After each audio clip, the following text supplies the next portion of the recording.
Hi guys, and welcome back to my channel. My name is Fiona and I am addicted to all things art, and my latest addiction has been paint by numbers, which is something that I never thought that I would be hooked on, but here we are.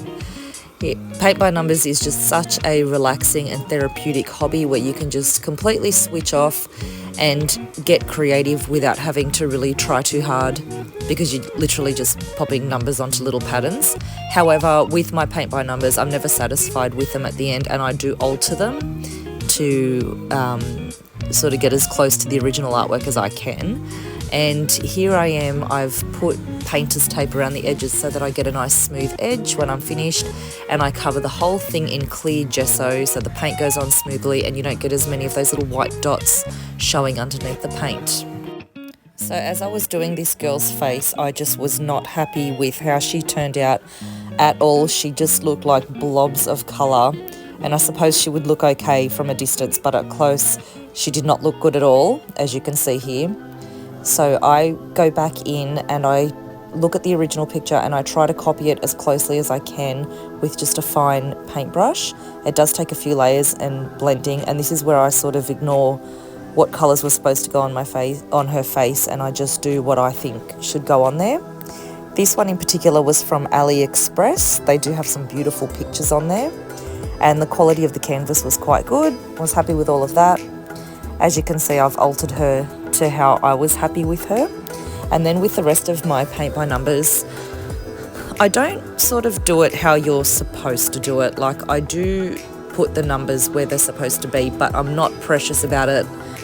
I don't really stay in the lines too much, and I mainly just pop the big colours down. I don't worry too much about those tiny, teeny cells, because towards the end of it, like, I just use the paint by numbers guide as a guide, like just as a first base, and then I go over it myself. Like, I look at the original picture and I think, okay, I'm going to go over it with how I think that it should look, and that's where I get my second and third layers on. So with paint by numbers, they look really good from a distance, but up close you can really see where one colour finishes and the other one starts. And me personally, I just don't like that look, and that's why I just go in and I try and blend it as much as I can and personalise it a bit more. To be honest, her face probably would have looked a bit better if I had taken a bit more care with it, but I just knew that I wasn't going to leave it how the instructions were. That's why it was a bit rough at the start. And don't get me wrong, people that do paint by numbers do an amazing job. Like, they do it properly, and it does look so good at the end. I'm just a bit, I don't know, I just want to put my own spin on it. And here you can see me just going in, putting random colours in, like I'm not even following the instructions at this stage. I did get a bit nervous because I thought I had wrecked it, but I'd let a layer dry, and then I just kept going over it and over it, looking at the original picture, trying to get it similar to what it looked like. And what was really tricky, which I learnt as I went, was the original painting. The garden around the girl was quite abstract, which was really, really hard to do. Like, it just looks all blurry and beautiful and all blended in the original picture, but trying to copy that in real life was really hard. But when you followed the paint by numbers instructions, also it just looked like blobs of colour. So no matter which way I went, it just didn't look right to me. So I just kept persevering with my own style, hoping for the best.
And here I had my daughter, my little happy helper, helping me towards the end, putting her own little touches on it.